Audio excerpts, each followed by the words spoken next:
It's after 10 p.m. Do you know where your children are? Right now on the 10 o'clock news. This polo shirt that I'm wearing that says Eric Adams, Mayor of the City of New York, I'm going to wear that for another 4 years. We can't go backwards. We can't have a city that's filled with encampments like I inherited. Mayor Adams still in it to win it. He says he is not dropping out of the race for mayor despite reports that have been circulating all week and dominating the headlines. Plus, an elderly couple thwarting a pair of would-be thieves who had their eyes and hands set on a pricey Rolex watch. Let's take a live look outside. Quiet now, but there is rain on the radar. Will the weekend be a total washout? Nick is standing by with the answer. But we begin with Mayor Adams coming out swinging at Gracie Mansion, contradicting those reports that he could be in line for a deal with the Trump administration. Good evening. I'm Steve Lacey. Thanks for being with us. Natasha has the night off. Reporters gathering to see the announcement that the mayor would make about his campaign this afternoon, especially after the New York Times reported that the Trump administration has him in mind to become the next U.S. ambassador to Saudi Arabia, a diplomatic title that's currently open. Let's get right to it. We have Fox 5 live team coverage tonight. Richard Giacobis has more on what the mayor is saying, plus reaction from President Trump. And Duarte Geraldino caught up with public advocate Jumaane Williams, who's next in line if the mayor should resign before his term ends. Let's get started with Richard. Hey, Rich. Hey, Steve, do the rumors stop now? We'll see. Mayor Adams had some anticipating that his surprise late afternoon announcement was, in fact, a decision to leave the race for mayor and go and work for Trump. But instead, a defiant and emphatic Adams did the exact opposite. Andrew Cuomo is a snake and a liar. I am in this race, and I'm the only one that can beat Mamdani. Standing outside the mansion he's called home for the past 4 years, Eric Adams says he intends to still live there for another 4, portraying his rivals Mamdani and Cuomo as two spoiled brats running for mayor. Adams claimed the rumors and reports he was dropping out to take a job in President Trump's administration came out because of how well he's run the city and that his commitment never wavered. At one point, the mayor referenced the polo shirt he was wearing, saying he's going to wear it for another term. What we have done in 3.5 years shows why we have to continue the success we have. I have two spoiled brats running for mayor. They were born with silver spoons in their mouths, not like working class New Yorkers. I'm a working class New Yorker. They are not like us. So how are the mayor's campaign rivals reacting? Well, they're really not. We asked Cuomo's team if he had anything to say following Adams' calling him a snake and a liar. The campaign had no comment. We've also reached out to the Mamdani and Sliwa campaigns and are waiting to hear back. As for President Trump, he says he didn't offer Adams a job, despite the reports that he's set to offer him a job as ambassador to Saudi Arabia or possibly another position. What you do to win is you take the guy who's second and you hopefully add 1 or 2.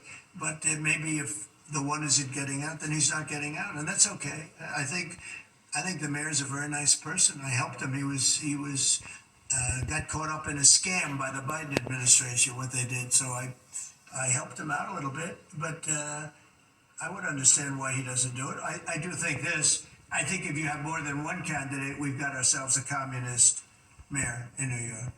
And I don't like communist mayors. I don't like them. So back to that question, Steve. Will the rumors stop now? Most likely not. The president expected to be in New York this week attending the U.S. Open on Sunday and the Yankee game on 9/11. The New York Post reporting tonight that the Adams team has a tentative meeting with the White House and campaign staffers set for sometime next week. Quite a day. All right, thanks, Richard. Let's keep our team coverage going. Duarte Geraldino spoke to public advocate Jumaane Williams about the mayor's race and whether, as public advocate, he's ready to step up should the mayor resign to take another job. Duarte. Yeah, I spoke with Jumaane Williams. He was at an event in the Bronx focused on gun violence, which is a crisis that's hitting communities of color the hardest this summer. Williams says city government is broken. He says it's putting the health, wealth, and safety of New Yorkers at risk. He also told me he's not really surprised that the mayor is trying to control the story around his ties to Donald Trump. But according to Williams, this is all about Mayor Adams' ego. But at this point, I think the quicker we can move past the administration, the better for the entire city. He is making this as painfully slow as possible. And again, that just serves him, but it serves the city. That's what's been so disturbing to watch and happen in real time. For all New Yorkers, particularly for black and brown leadership, that are going to probably pay for this for an extremely long time. And I don't think we have that today. But, we are prepared because part of being public advocate, if something happens, you have to be prepared. So we're prepared to make sure that the continuity of government, that we try to stick out, and now we just call, and that we have any of the city. So the big question, what happens if Mayor Adams does step aside? Well, under the city charter, Jelani Williams would become acting mayor. If it happens before March 26th, voters get a special election to finish the term. After March 26th, the regular June primary and November general election would decide who takes over. And with top deputy mayors already quitting, Williams' team is using this uncertainty to show that he is ready to step in. Williams says his job is clearly to keep the city steady until voters pick the next mayor. And with Adams under so much pressure right now, his camp is making sure that New Yorkers know and that they see him as a ready candidate to lead. Steve? Well, yeah, all right. Thanks, Duarte. Let's get some context now on this very busy Friday night in politics. I spoke to a Democratic strategist and a local political writer to get their takes. Take a listen. It's very clear that Mayor Eric Adams, he's a very unreliable narrator. We, as the audience, cannot take his words as they come out of his mouth.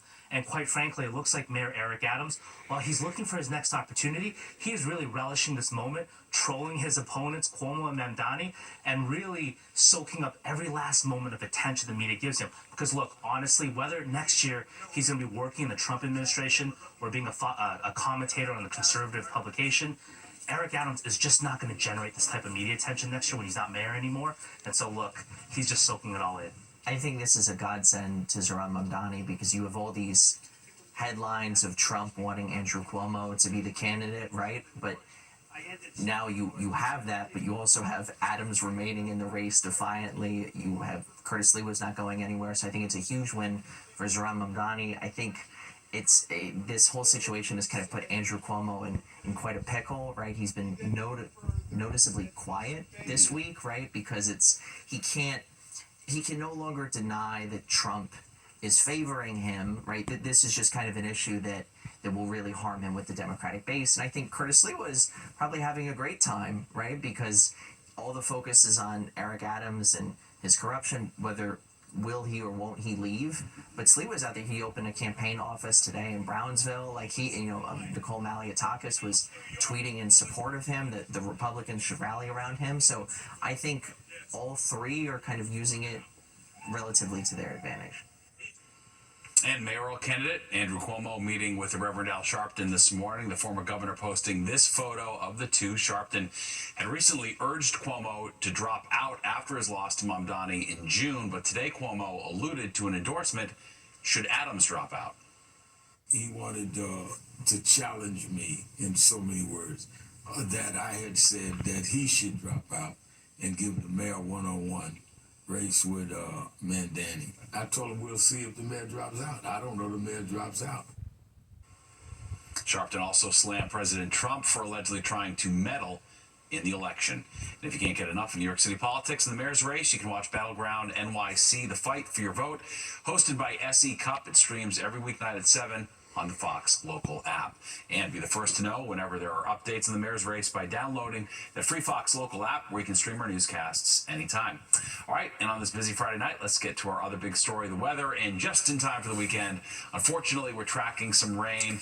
The good news is, Nick, we do need it, I guess, right? Yes, we do need the rain for sure. The problem is, Steve, that it's going to come with potential severe thunderstorms, and that's what we don't necessarily want because that could produce some damaging wind gusts around here tomorrow afternoon and tomorrow evening. Right now, though, it's just a tranquil evening. It's more humid out there, right? After all, it is still summer. Upper 60s Poughkeepsie to Sussex, upper 70s at Newark, mid 70s around town, back to 70 when you get to the east end. And again, the dew point numbers, haven't talked about these in a while, but they're back up into the upper 60s to about 70. Starting to feel quite humid again. again, and it will be humid right into tomorrow. Thanks to a south wind that's averaging about 5 to 10 miles per hour. That will continue tonight as well. All right, there's nothing nearby at the moment. These showers are falling apart, but you look at the wide view, and there's actually a little cold front right in here. That's going to generate some showers and thunderstorms again tomorrow afternoon, and those are the ones that we're going to be watching closely. So overnight, just humid. We'll be in the mid and upper 60s to the north and west, and about 70, 72 in the city. Same deal at the Jersey Shore off to the east end.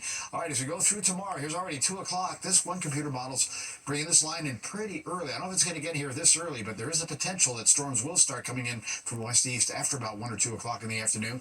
Look at the temperatures. We're going up into the middle 80s, except a little bit cooler right along the immediate coast, but that threat will continue on into tomorrow evening, and the problem is this front coming through is going to slow down in movement, which is what I was fearing the last 2 days. I started talking about that in the forecast, and you can see what that means for Sunday. There we go. Sunday morning, we're going to stay with showers or periods of some rain, upper 50s to lower 60s, and it stays only around 70 in the afternoon, with showers continuing to about the early time frame. Then we'll clear it out, and some real nice weather will come in as we head into next week. But we are into a slight risk of severe weather from the New York City area on north and west for the most part, even including western Connecticut. So we'll be on the lookout for that. And there is actually a small risk for tornado activity around here.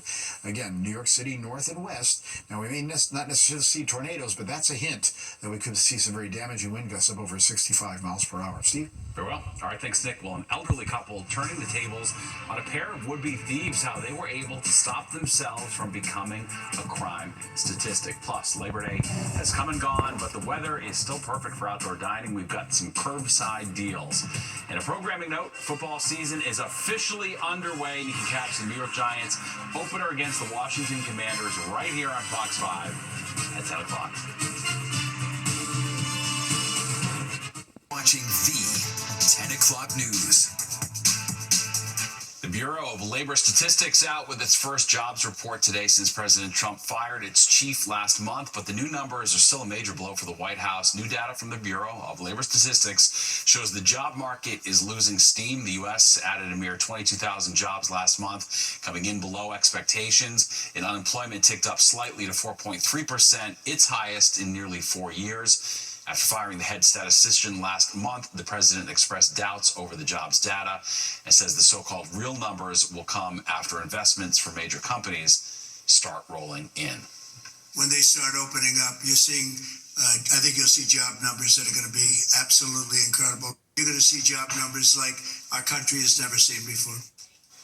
This week, jobs report strengthens the case for the Fed to cut rates at its meeting later this month. An elderly Manhattan couple turning the tables on some brazen thieves who attempted to rob them. Fox 5's Jessica Formoso sat down with them and has more from Gramercy Park.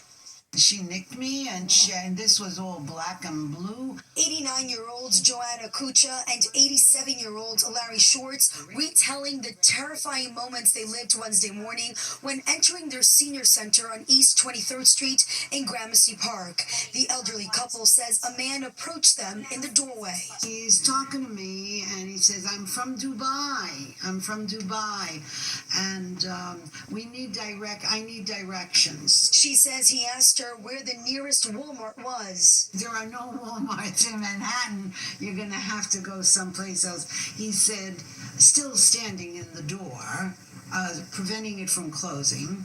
He said, tell my wife. The wife, Joanna says, was outside in the back seat of a gray SUV. She walked over to her, but says that's when things took a turn. She grabbed my hand. I thought she was going to shake it.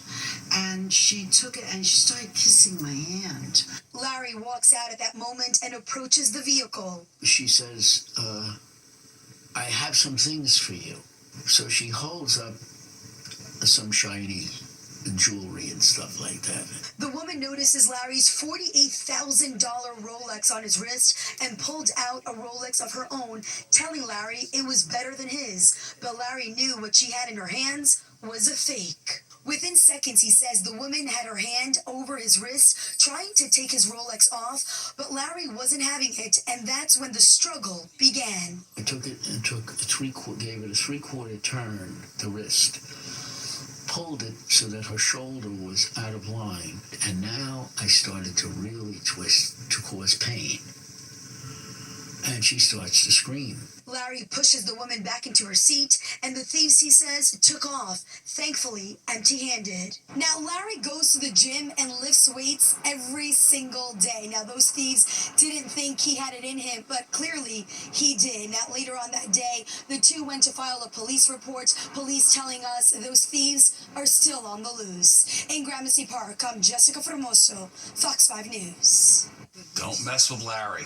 All right, well, Governor Hochul signing an executive order that allows people to receive the COVID vaccine from pharmacies without a prescription. This in response to new federal restrictions that limit vaccine eligibility this year. That decision led major drug chains like CVS and Walgreens to say they will require a prescription to distribute the shot. The executive order must be renewed every 30 days. Hochul says the state legislature will work out a long-term plan once they return early next year. Well, beginning this weekend, 7-day library service will be expanded to 11 additional branches. That brings the total number of libraries open all week long to more than 30. The expansion was made possible by a $2 million investment secured by the City Council for next year's budget. It was done with the recognition that libraries are not a luxury, but an essential civic infrastructure. The most visited civic institutions in this city. The extra funding's in addition to the $15 million increase in the library system's operating budget. Well, you know no one covers the New York food scene like Fox 5, and if there's a deal to be had, we are all over it. And if you love dining al fresco, Jennifer Williams has some spots you should check out as part of the first ever Curbside Dining Restaurant Week. Good drinks, good fun, good food outside. It's lovely weather. New York City's first ever Curbside Dining Week kicked off Friday. This is lovely. The fact that we can do this is very New York. We've got almost 40 restaurants participating across the city. Restaurant owners are really excited about this. We're getting their name out there. People are coming by. People are having deals. Everyone's doing promotional offers, so come check out deals at different places. Some places are doing 10, 15% off. The program aims to highlight restaurants that already invested a lot of resources into outdoor dining. According to officials, more than 12,000 restaurants had outdoor dining at the peak of the pandemic. We were excited during the pandemic that so many restaurants, bars, cafes used the public space. They use outdoor dining. And then we saw when the city council put in some new regulations, permanent program, that allowed less restaurants from using it. So we said to ourselves, we really want to celebrate the places that are doing it. We're excited to have people sitting outside because as a store, it's a small business in New York City. We have a very limited space. So it's very nice to have extra seating outside where people can enjoy the food and beautiful weather. And you know what pairs well with that? Deals, discounts, and free toppings. So our most popular flavor is the honey vanilla. It has a very nice hint of honey to it. Many restaurateurs are hoping the initiative will attract more customers and eventually expand. Well, we love the outdoor. It's as a French restaurant, very European way of dining, and we love the action on the streets. I like the outside seating to be, successful and to be, everybody should have a nice seating outside. Yeah, I'm really excited for these really nice nights that we can come out, walk in our neighborhood, and just have dinner, have a glass of wine. We're trying to take advantage of the last piece of the summer before summer's gone. Curbside dining runs through Friday, September 12th. In Long Island City, Queens, Jennifer Williams, Fox 5 News. Looks good to me. All right, well, the weekend's here, but will the weather cooperate? It's calm now, but by this time tomorrow, it's going to be a completely different story. Nick is back to time it all out.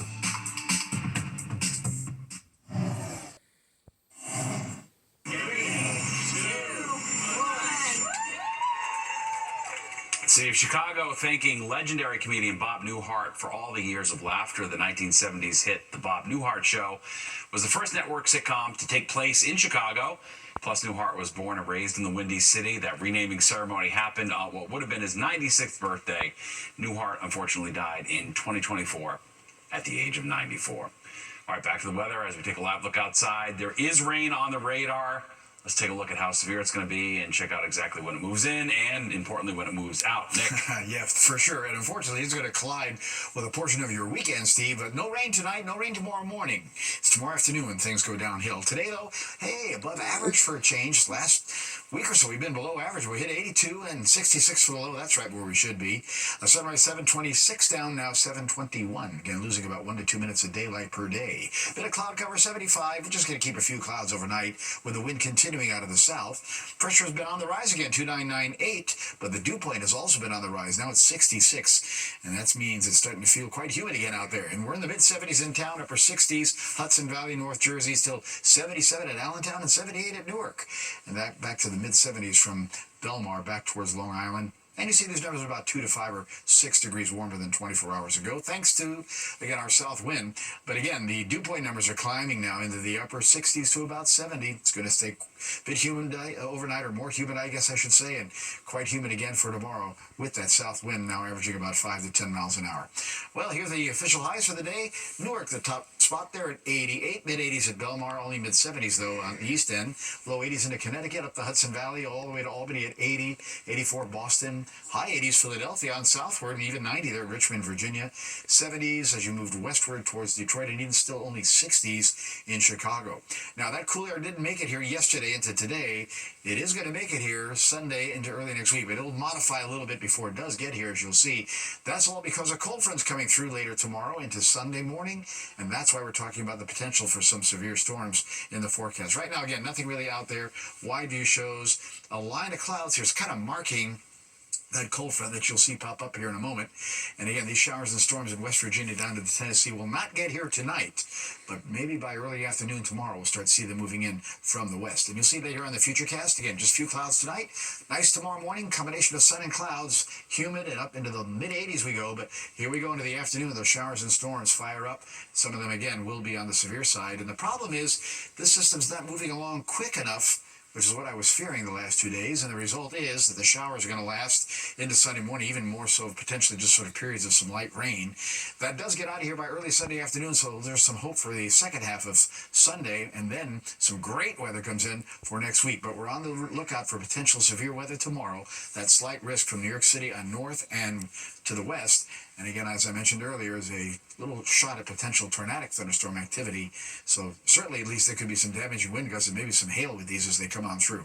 All right, going to the beach, not a great day. High risk for rip currents, boaters, careful, small craft advisory, choppy waters because of a gusty south wind. 4 to 6 foot waves on the ocean, 1 to 2 on the sound. 72 tonight in the city, but it's 60s, about 70 in the suburbs. Just kind of humid. Tomorrow, some sun in the morning, showers and severe storms in the afternoon. We get to the middle 80s, and that shower activity lasts tomorrow night. Again, morning showers at least till maybe 1 o'clock or so now, I think, on Sunday. Little sun after that. Only low 70s, but look at that stretch, Steve. Monday, Tuesday, Wednesday, Thursday, Friday.